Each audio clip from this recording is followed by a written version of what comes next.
इमरान खान इस्लामाबाद में तकरीब से खिताब कर रहे थे। उन्होंने कहा कि 150 मेगावाट बिजली पैदा करने पर खैबर पख्तूनख्वा हुकूमत को मुबारकबाद पेश करते हैं और उन्होंने ये भी कहा कि खैबर पख्तूनख्वा में सरमायाकार दिलचस्पी ले रहे हैं। उन्होंने ये भी कहा कि वज़ीर आज़म ने दीन में बराह रास्त तकरीर नहीं की और नवाज शरीफ ने मुझे और सुप्रीम कोर्ट को धमकी दी। उन्होंने ये भी कहा कि नवाज शरीफ ने खुद कहा मैं एहतिसाब के लिए तैयार हूँ। इमरान खान का कहना था कि नवाज शरीफ के लिए पब्लिक में जाना मुश्किल हो गया है। नवाज शरीफ ने कहा JIT ने मेरे सवालों का जवाब नहीं दिया।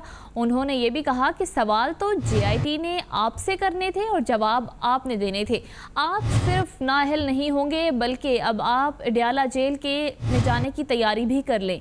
इमरान खान ने कहा कि ये कहते हैं इल्ज़ाम क्या है, नैब में 12 केसेस पड़े हुए हैं और हम सिर्फ इस्तीफ़ा नहीं मांग रहे। नवाज शरीफ अडयाला जेल भी जाएंगे। चेयरमैन तहरीक इंसाफ इमरान खान कुछ देर पहले इस्लामाबाद में एक तकरीब से खिताब कर रहे थे। उन्होंने मज़ीद क्या कहा, आइए आपको सुनवाते हैं।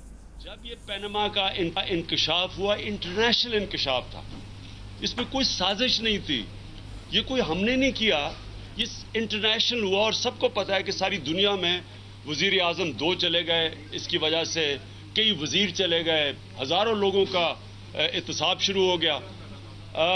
$500 मिलियन सिर्फ आइसलैंड ने, पनामा के जो उनके अकाउंट्स का इंकशाफ हुआ, आज कल न्यूज़ आइटम आई हुई है, $500 मिलियन आइसलैंड ने रिकवर किए हैं।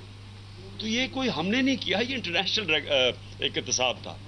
और नवाज शरीफ ने खड़े होकर बार बार अवाम को कहा कि मैं तैयार हूं एहतसाब के लिए, अपनी और अपने खानदान का एहतसाब के लिए तैयार हूं। ये हमने नहीं कहा, ये नवाज शरीफ ने कहा। और फिर जब एहतसाब शुरू हुआ, 2 दफा सुप्रीम कोर्ट में गए और 1 दफा JIT जो सुप्रीम कोर्ट ने बनाई सिर्फ इसलिए कि अगर इनको कोई मजीद इख्तलाफ हो, अगर इनको कोई इशू हो, तो उन्होंने JIT बनाई इनकी मदद के लिए कि आप मेहरबानी करके और कोई सबूत ले आएं और कोई दस्तावेजात ले आएं, जो कि नवाज शरीफ ने असेंबली में खड़े होके कि ये हैं वो दस्तावेजात, हमारे पास सब कुछ है, या ये है वो ज़राए, वो जो सारों को रटी गई हैं।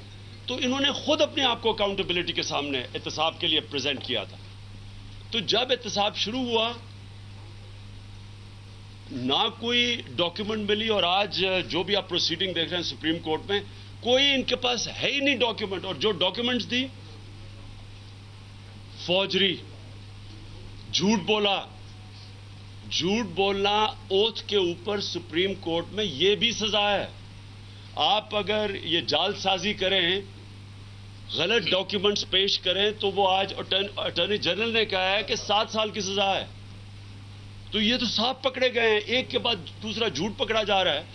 और जब झूठ पकड़े जा रहे हैं, तो नवाज शरीफ बजाय आपको शर्म आने के कि आपने अपने बच्चों को भी जलील कर दिया, अपने बाप जो इस दुनिया में भी नहीं है उनको भी जलील कर दिया, अपने आप को भी जलील कर दिया है, बजाय आपको शर्म आए, आप धमकियां दे रहे हैं लोगों को कि जी मैं देख लूंगा, मैं ये कर दूंगा।